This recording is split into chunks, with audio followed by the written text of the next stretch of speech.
আপনি কি সেনজেনভুক্ত দেশে যাবেন নাকি নন সেনজেনভুক্ত দেশে যাবেন, কোনটা আপনার জন্য বেস্ট? আপনি যদি বাংলাদেশি হয়ে থাকেন তাহলে আপনার জন্য ইউরোপের যে সেনজেনভুক্ত দেশগুলো আছে বা নন সেনজেনভুক্ত দেশগুলো আছে, কোন দেশগুলোতে আপনার যাওয়া উচিত এখন একটা টাইম বর্তমানে, ঠিক আছে?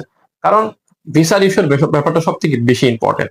আপনি সেনজেনভুক্ত দেশে আবেদন করলেন কিন্তু আপনি ভিসা পেলেন না, তাহলে আপনার সময়ও গেল, আপনার অর্থও গেল। কিন্তু আপনি যদি নন সেনজেনভুক্ত দেশে আবেদন করেন, সেখানে আপনার ভিসা রেশিও অনেক ভালো, 95 থেকে 100%, ঠিক আছে? সেখানে ভিসা পাওয়ার সম্ভাবনা আপনার বেশি থাকবে, সময়ের মতো সময় কাজে লাগবে, টাকার মতো টাকাও কাজে লাগবে। এই জন্য আপনি যদি আমাকে প্রশ্ন করেন যে ভাই আপনি যদি ক্যান্ডিডেট হন তাহলে আপনি সেনজেনভুক্ত দেশে আবেদন করতেন নাকি নন সেনজেনভুক্ত দেশে আবেদন করতেন? ভাই আমি নন সেনজেনভুক্ত দেশে আবেদন করতাম। কেন? কারণ সেখানে আমার সময়টাও কাজে লাগবে, আমার অর্থটাও কাজে লাগবে, ঠিক আছে?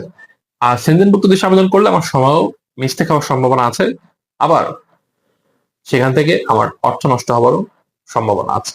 এজন্য আপনারা যারা ইউরোপে যেতে চান তারা অবশ্যই সর্বপ্রথম নন সেনজেনভুক্ত দেশে আবেদন করতে পারেন। সেখানে ভিসা পাইলে আপনি 3 মাস 6 মাস সেখানে কাজ করলে, কাজের অভিজ্ঞতা হয়ে গেলে আপনি সেনজেনভুক্ত দেশে আবেদন করতে পারবেন। এটা আপনার জন্য অনেক বেশি ইজি হবে, ঠিক আছে? সবাই আশা করছি নন সেনজেনভুক্ত দেশে আবেদন করবেন নাকি সেনজেনভুক্ত দেশে আবেদন করবেন সেই বিষয় সম্পর্কে আপনারা ক্লিয়ার একটা ধারণা পেয়েছেন, বুঝতে পেরেছেন।